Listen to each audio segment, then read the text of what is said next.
I'm in the middle of a load of laundry. Yes, I do that for my wife because there's no point of her having to walk up and down the stairs since I'm down here all the time anyway. So I just got done talking with Mike Lee from Precisioncolors. We discussed, of course, what do we talk about? We talk about this system, the ink level sensor system. And I realized I made a big boo-boo.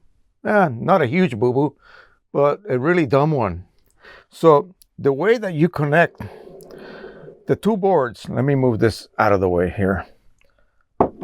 It's very simple. You do it by series. So you're going to power this one, and then you have a cable running from this connector to the equivalent connector. Well, I had them connected to the middle because I thought, well, this is a shorter distance. I can use more of the length of wire that was provided for me. Then I realized, no, I have to actually wind it around from here, out here, and then under the lid. And I realized, well, there doesn't seem to be enough wire. Maybe I'll tell him that he needs to provide a little bit extra wiring. And he said, how did you connect that? And I said, I connected it to the inner. No, he says, no, to the outer ones. Yes. So see, even the great Jose, yeah, the legend, right, makes dumb mistakes. So make sure you connect your boards to the far left connector on the left board and the far right connector on the right board. And remember that the wires are slightly different length. That allows you that extra bit of loop that you need to insert it into the upper and the lower, so then you get a very nice even bend. As you can see right here, that's why they are slightly different lengths. Okay. That also struck me as weird. I thought, hey, Mike, come on, that looks sloppy. No, it was planned. It was planned that way. Now, normally we are going to go ahead and proceed. I have a few more cartridges I need to set up, and then we're going to print some black and white images. I'm going to use black and white mode because I want to use up the 5 ml extra ink I put on that gray tank. That gray tank originally had 20 ml. I used that tank to calibrate my other 1, 2, 3, 4, 5, 6, 7 sensors so that they detect 20 ml. They'll either go on or off if I just tap them. Okay. And so the next thing I'm going to do, I have 25 rather than 20 loaded. I discussed that in my last video. We have some paper loaded. I'm not going to do it tonight. I'm going to do it live so that we can catch that light as it actually gets triggered. It'll get triggered up here. We're looking for the number 4 position from the right to light up. These 3 do not have sensors connected to the cartridges, so they're going to be on. The ones that are off have sensors connected to the cartridges. Okay, the other cartridges, they have full loads of ink, except for these right here that do not have a sensor. Those are not modified, and I'm not going to modify them. I'm going to leave them undrilled. You know why? Because as of this moment, PC is working on a new refilling method that will prove to be a lot easier for most people. People may have a problem with that pressurized method where you pressurize ink in, you create a vacuum, pressurize more ink in, and so forth until all of the 80 ml of ink are in the cartridge. Well, you may run into a problem with that if you make a mistake because you really don't know exactly how many ml of ink you have in your cartridge when that light sensor goes on. So you think you're going to inject, say, 60 plus 20 is 80. And what if you make a mistake and add a little bit more? You're going to attempt to pressurize more ink than the cartridge can hold. And remember, liquids cannot be compressed.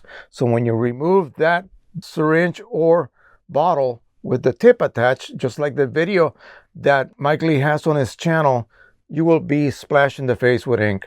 We don't want that to happen. So we want a more passive method of refilling. And he's going to create a specialized refilling tip. Okay, and this is how this will work. We know that we will need at the least 55 ml of ink. The sensors are going to come from him pre-programmed to detect around 20 ml, just like I have mine programmed for detection of about 20 ml of ink. Meaning that when one of these sensors goes out and goes on, over here, the corresponding light goes on. They will turn off here and go on here. I should have about 20 ml, give or take 1 or 2 ml up and down. So I know that I can safely put in, say, 55 ml. I need to reach 80 around there. Okay, so we just don't want a geyser of ink because you're doing this kind of blindly. Okay, now the ones that I have holes in, I'll just continue to use those. I'll just load the correct amount of ink and I can pretty much assure myself I will not get bathed with ink. I will put in a little bit less ink than I actually need. I will have 20 left when the light goes on. I can safely add 60, really, because you can actually put about 85, almost 90 ml of ink in that tank. You don't want to do that because you want to maintain a bit of an air gap inside that cartridge. But regardless, the second method is going to be very simple. The construction of that single outlet valve on this cartridge, we'll take a little bit of a look at it. Right here, it has a dual action type valve. It pushes in and then ink can be let out as the printer demands it. Okay, the printer will not be demanding ink constantly, only when it needs to. That plunger is depressed, or the poppet valve is depressed via a spring, and it can deliver ink to your printer. Well, if you have an empty cartridge or a partially full cartridge, say you have 20 ml left, you want to put 60. So you load up a syringe with 60 or a bottle with 60 with this tip. You insert it. The tip will depress the poppet valve and the tip will be configured so that I can actually allow ink to dribble out the sides and literally enter passively into your cartridge. It will be like pouring ink in. If you were able to do so, that's what's going to happen.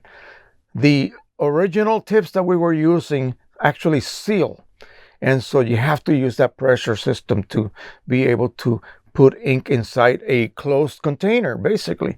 So this will allow you, it'll be a looser fitting tip.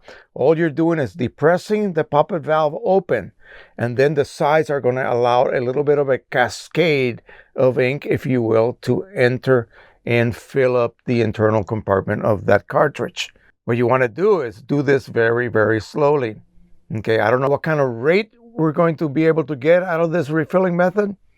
It's going to be about the same rate as, say, refilling a Pro-10 cartridge where you're dribbling ink into this exit sponge. It might be that slow, who knows? It might take you 2 to 3 minutes to fill a cartridge back up. Anyway, that is the big news that we have at this point. We're going to continue. People are asking, when is this going to be available? Should I buy a Pro-1000? I'm on the fence right now. I'm ready to pull the trigger. If you really want a Pro-1000, buy it, because you're not going to really be doing this for quite a while until your cartridges actually go empty, and you can then disable ink monitoring. Then you can start refilling, and you don't even need this at that point yet either. Okay, you can actually practice your refilling method. Make sure that you always, since you're going to run empty, okay, the chip's going to say I'm empty, the cartridge is going to actually be empty. You will be able to load a full load of ink. And at that point, you can begin disabling your channels one at a time and print. Okay, and then you can weigh them at 32 grams. They are empty. So anything above that, you still have ink left. So whatever you wish to do, you can install this even before that takes place. Doesn't really matter. But I just suggest, get used to your Pro-1000. Don't wait until this is available if you really want to buy a Pro-1000. Okay, get them now while they are available. I don't know what the future is going to be. I don't know what Canon has in mind as a replacement for this printer. We have no clue. No news. I mean, they are as tight-lipped as anything. All right, so that's basically it. What do I have now? I got a full yellow one filled.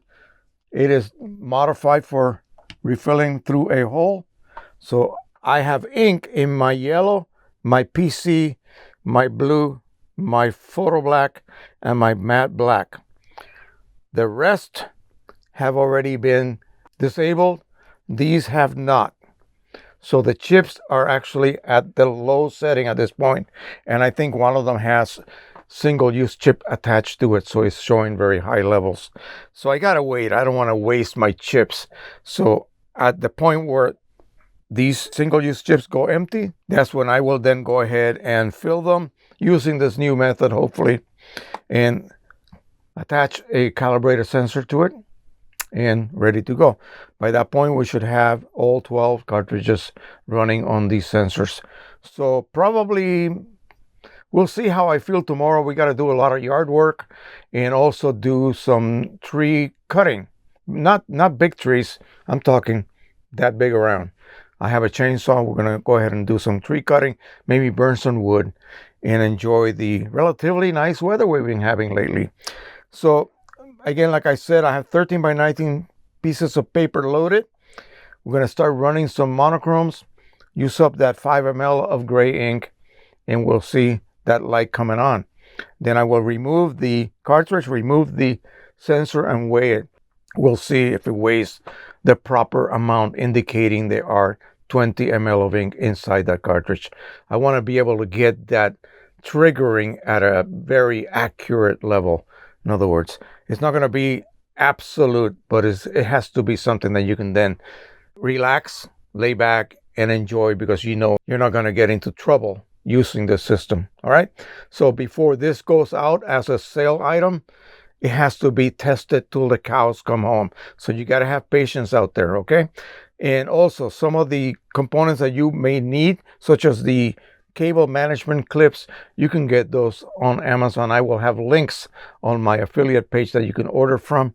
Again, it really does help the situation with the cabling. All right. Thank you so much. Don't forget to subscribe, share, and like. And not this Sunday, but next Sunday, Mike Lee will be back on the live stream. That will be possibly the 27th. I'm not absolutely sure. I don't have a calendar in front of me, but 2 weeks from now. So make sure you join us that weekend, because we're going to then be discussing probably the final aspects of this nice setup. I'm thrilled to have this, folks. So again, happy printing, everybody. Bye-bye.